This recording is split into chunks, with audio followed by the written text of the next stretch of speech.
Hi all, ഇന്ന് ഞാൻ വന്നിരിക്കുന്നത് അസ്രയേൽ എന്ന മൂവിയുടെ വിശേഷങ്ങളുമായിട്ടാണ്. അസ്രയേൽ എന്ന് കേട്ടപ്പോൾ എമ്പുരാന്റെ ബാക്കിയാണെന്ന് നിങ്ങൾ ചിന്തിച്ചെങ്കിൽ നിങ്ങൾക്ക് തെറ്റി, ഒരിക്കലുമല്ല.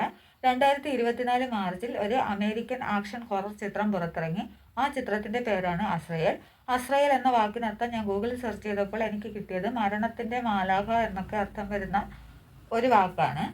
ഈ സിനിമയിൽ മെയിനായിട്ട് ഒരു കാമുകനും കാമുകിയും അവരുടെ തൊണ്ടയിൽ കുരിശാകൃതിയിലുള്ള ഒരു മുറിവുണ്ട്, മുറിവിന്റെ പാടുണ്ട്. ഇവര് സംസാരിക്കുന്നത് പോലും പാപമാണ് എന്ന് വിശ്വസിക്കുന്ന ആ ഒരു വിശ്വാസത്തിൽ ഉൾപ്പെടുന്ന ആ ഒരു വിഭാഗക്കാരാണ്. അപ്പോൾ അവരുടെ വോക്കൽ കോഡ് റിമൂവ് ചെയ്തിട്ടുണ്ട്. അതാണ് അവരുടെ കഴുത്തിൽ ആ കാണുന്ന പാടുകൾ. പിന്നെ അവരെ ആക്രമിക്കാൻ ശ്രമിക്കുന്ന വിരൂപരായിട്ടുള്ള കുറച്ച് മനുഷ്യരുണ്ട്. വിരൂപരെന്ന് പറയുമ്പോൾ ഞാൻ ഉദ്ദേശിച്ചത് അവരെ കാണുമ്പോൾ കത്തിക്കരിഞ്ഞ മനുഷ്യരെ പോലെയാണ്. കാണുമ്പോൾ ശരിക്കും നമുക്കൊരു ഭയം തോന്നുന്ന ആ രീതിയിലുള്ള ആളുകളാണ്. അപ്പോൾ ഇവരെ ഉപദ്രവിക്കാൻ ശ്രമിക്കുന്ന ആളുകളിൽ നിന്നും ഇവർ രക്ഷപ്പെടാൻ ശ്രമിക്കുകയും, നായികയ്ക്കാണ് ഇതിൽ കൂടുതൽ റോളുള്ളത്, നായകന് ഇതിൽ വലിയ റോളൊന്നുമില്ല.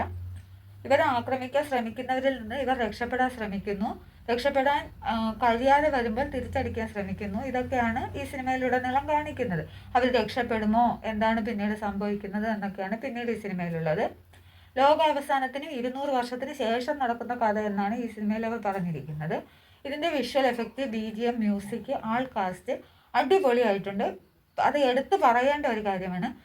ഈ കാട്ടിനുള്ളിലെ സീനുകളൊക്കെ ഉണ്ട്. മൃഗങ്ങൾ കടിച്ച് പറിച്ച് മനുഷ്യനെ കടിച്ച് പിന്നെ കളയുന്നത്, അങ്ങനെയൊക്കെ ഉള്ളത്. പിന്നെ ഈ ഞാൻ പറഞ്ഞല്ലോ, വിരൂപരായിട്ടുള്ള മനുഷ്യർ, അവർ ഈ മനുഷ്യരുടെ രക്തം കുടിക്കുന്നതും അങ്ങനെയൊക്കെ വയലന്റ് കണ്ടന്റൊക്കെ ഒരുപാടുണ്ട്. പ്രത്യേകിച്ച് ഈ കാട്ടിനുള്ളിലെ സീനുകൾ, അതിൻ്റെ ഭീകരതയും മനോഹാരിതയും ഒട്ടും ചോർന്നു പോകാതെ ആ കറക്റ്റ് അളവിൽ നമ്മളെ പ്രേക്ഷകരുടെ മുന്നിൽ എത്തിക്കാൻ അവർക്ക് കഴിഞ്ഞിട്ടുണ്ട് എന്നത് വലിയൊരു കാര്യമാണ്, എടുത്തു പറയേണ്ട കാര്യമാണ്. ആ BGM മ്യൂസിക്കും ഒക്കെ ശരിക്കും നമ്മൾ വെറുതെ നിൽക്കുമ്പോൾ പോലും, സിനിമ കണ്ടു കഴിഞ്ഞ് വെറുതെ നിൽക്കുമ്പോൾ പോലും നമ്മളെ പേടിപ്പിക്കുന്ന രീതിയിൽ നമ്മുടെ ചിന്തയിൽ ഇങ്ങനെ നിൽക്കുന്ന ഒരു അനുഭവമാണ് നമുക്കുള്ളത്. ഇതിൻ്റെ ഇതിൽ അഭിനയിച്ചവരായാലും ഇതിൻ്റെ പിന്നെ പ്രവർത്തിച്ച ഓരോരുത്തരുടെയും ആ ഒരു വർക്ക് നമ്മൾ പ്രശംസ അർഹിക്കുന്നതാണ്. അവരെ നമ്മൾ പ്രശംസിച്ചാൽ മതിയാവും. പിന്നെ ഈ ഫിലിമിൽ നായകനും നായികയ്ക്കും കൂടെയുള്ള ഒരു കൂട്ടം ആളുകളുണ്ട്.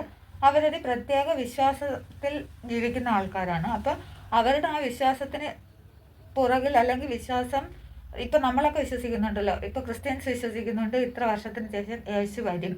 അത് ക്രിസ്ത്യൻസിൻ്റെ ഒരു വിശ്വാസമാണ്. അപ്പം അങ്ങനെ ആ രീതിയിലൊക്കെ, ഞാനൊരു ഉദാഹരണം പറഞ്ഞതാണ്, ആ രീതിയിലൊക്കെ ഉള്ള ഒരു വിശ്വാസമാണ്.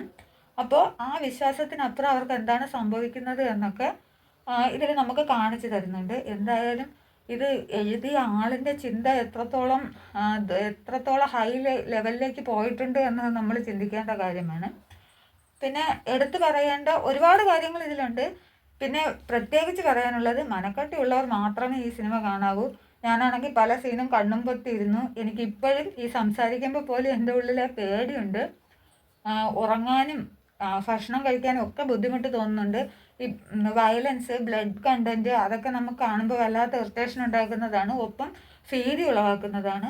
അതുകൊണ്ട് മനക്കട്ടിയുള്ളവർ മാത്രം കാണാം. 80+ എന്ന് പോലും പറയാൻ പറ്റാത്തൊരു ഫിലിമാണിത്. മനക്കട്ടിയുള്ളവർ മാത്രം കാണുക, അത് പ്രത്യേകം സജസ്റ്റ് ചെയ്യുന്നു. ഒരു 30 വയസ്സിന് മുകളിലോട്ടുള്ളവർ കാണാൻ വേണമെങ്കിൽ പറയാം, അത്രേ പറയാൻ പറ്റൂ. കാരണം അത്രത്തോളം പേടിപ്പിക്കുന്ന കാര്യങ്ങൾ, അതായത് വിഷ്വൽസ് മാത്രമല്ല, സൗണ്ട് എഫക്റ്റും അങ്ങനെയൊക്കെ തന്നെയാണ്. അതുകൊണ്ട് മനക്കട്ടിയുള്ളവർ മാത്രം കാണുക. ആമസോൺ പ്രൈമിലാണ് ഇത് അവൈലബിൾ ആയിട്ടുള്ളത്. നിങ്ങളിൽ ആരെങ്കിലും കണ്ടവരുണ്ടെങ്കിൽ അഭിപ്രായം പറയുക. കാണാത്തവരുണ്ടെങ്കിൽ കാണാൻ ശ്രമിക്കുക. അടുത്ത വീഡിയോയുടെ വിശേഷങ്ങളുമായി വീണ്ടും കാണുന്നവരെ ബൈ ബൈ.